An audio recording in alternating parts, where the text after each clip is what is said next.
Magandang gabi po sa inyong lahat. Nandito naman po ang inyong kapatid at kaibigan na si Lolo Ben na naghahatid sa inyo ng mga kwento araw-araw.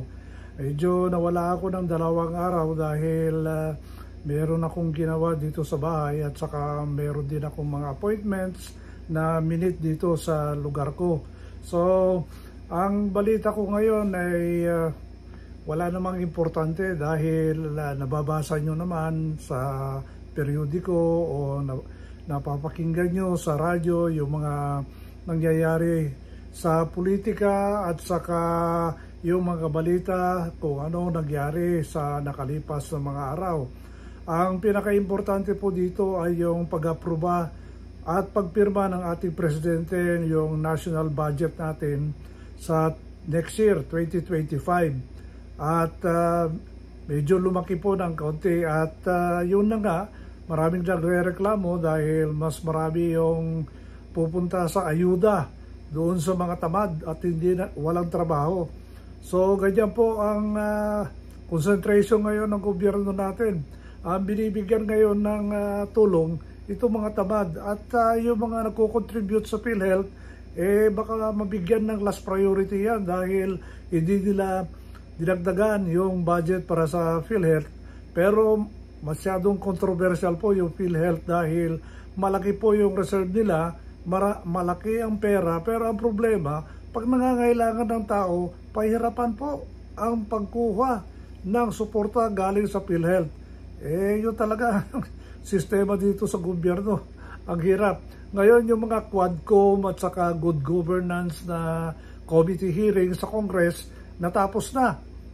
At nakapagtataka, di ba?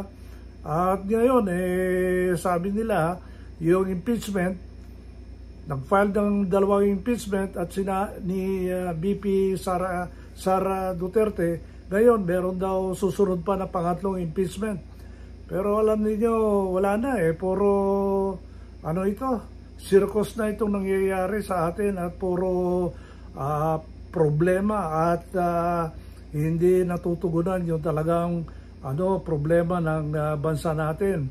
Ang number 1 sana na tutugunan nila is itong mga pagtutuloy ng mga infrastructure projects natin, lalo na yung Manila Subway at saka yung mga railway system sa Mindanao at sa mga different bridges na gagawin dito sa mga islands sa Visayas para magko-connect po lahat-lahat ang ating mga isla sa Visayas at siyempre makonect na rin dito sa Luzon. So marami pong dapat bigyan ng tugon ng mga problema at alam naman ninyo yung kaibigan ko nagbiyahe mula Manila hanggang Bicol. Alam niyo yung Bicol wala nang katapusan na sira yan, palaging may sira, palaging may baha, palaging hindi naaayos po yung sira ng daan papuntang Bicol.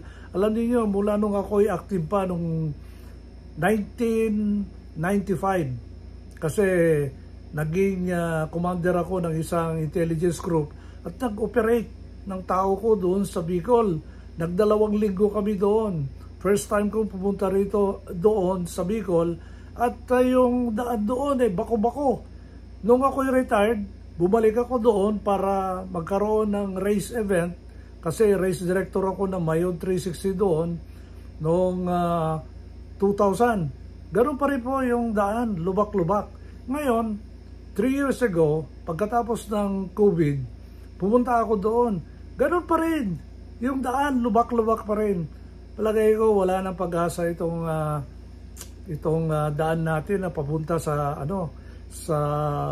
Kabigulan. Wala problema kung nakabas ka dahil yun na nga, may malaki yung sinasakyan mo o hindi matagdag at natutulog ka at maganda po yung mga buses natin, aircon, siyempre natutulog ka yan, hindi mo na napupuna kung anong dinadaanan mo. Pero pag nakakotse ka at ikaw ang nagdadrive, doon mo na mapupuna yung kung hindi traffic ay bako-bako yung daan mo papunta ng Bicol. So yun na po, ang dami natin problema, pati yung presyo ng bigas na sinasabi nila na ibalik sa 20 pesos. Hindi po mangyayari po yun. Hirap na hirap nga yung taong yung Department of Agriculture na ibalik sa 40 pesos. Ako nga, yung bigas ko rito 60 pesos na yung binibili ko. Although meron din akong supply galing sa aking mga kapatid sa Cagayan at saka yung namin, kaunting farm namin sa Ilocos, meron akong natatanggap na mga ilang sako ng bigas, pero hindi naman regular po yon. So, marami po marami pong problema. But anyway, so ganun po, politics, yung kinakailangan natin, pagdadagdag daw ng incentive para sa mga guro at sa mga sundalo, okay lang yan, pero pera yan So, yun lang po masasabi ko ngayon sa inyo, kasi sa susunod na 2 linggo hanggang maybe January 1, 2, or 3, mawawala muna ako dito sa YouTube channel. Magbabakasyon po ako at magbibiyahe ako kung saan-saan at gusto ko rin mag-relax. So wala muna tayo mga videos dito sa YouTube channel ko, pero pag meron akong napuntahan na malakas ang Wi-Fi signal, susubukan ko pong magbigay sa inyo ng kwento kung nasaan ako at i-update po ko kayo kung anong ginagawa ko. But most of the time po nasa biyahe ako. Ako po ang for the next few days magbibiyahe lang ako locally, and then itutuloy ko yung pagbiyahe ko sa ibang bansa na naman. Pero dito lang sa Southeast Asia para mag-relax at saka kumain ng iba naman putahe na pagkain. Gusto kong bumalik sa Vietnam at saka sa Thailand, at matagal na akong hindi na bumibisita sa mga lugar na yan. Sa Thailand, meron akong mga kaibigan. Doon naman sa Vietnam, meron akong bagong kaibigan din doon, na ito po yung mga mahihilig sa suotin na denims. Kaya wala akong problema kung ikukontak ko itong mga kaibigan ko. Pero yun na nga, so huwag kayong mabahala dahil ako po ay nasa mabuting kalagayan at healthy naman tayo. Wala naman tayong iniinda, kaya okay lang, biyahe lang tayo at i-enjoy natin ang ating nalalabing panahon dito sa mundo natin. At siyempre, nandyan naman palagi yung ating source of income, yung ating mga pension. So okay lang, at saka yung kinikita ng ating investments. So okay lang na natutustusan natin yung gusto nating gawin kahit na tayo ay retirado. So yun, marami tayo pupunta na Christmas party, at kanina nga nagkaroon ako mga bisita dito sa lugar ko, at nakita-kita kami kahit na limited time lang. Nagkaroon kami ng magandang kwentuhan at saka get together at saka exchange gift. So yun lang po. Merry Christmas po sa inyong lahat at manigong bagong taon.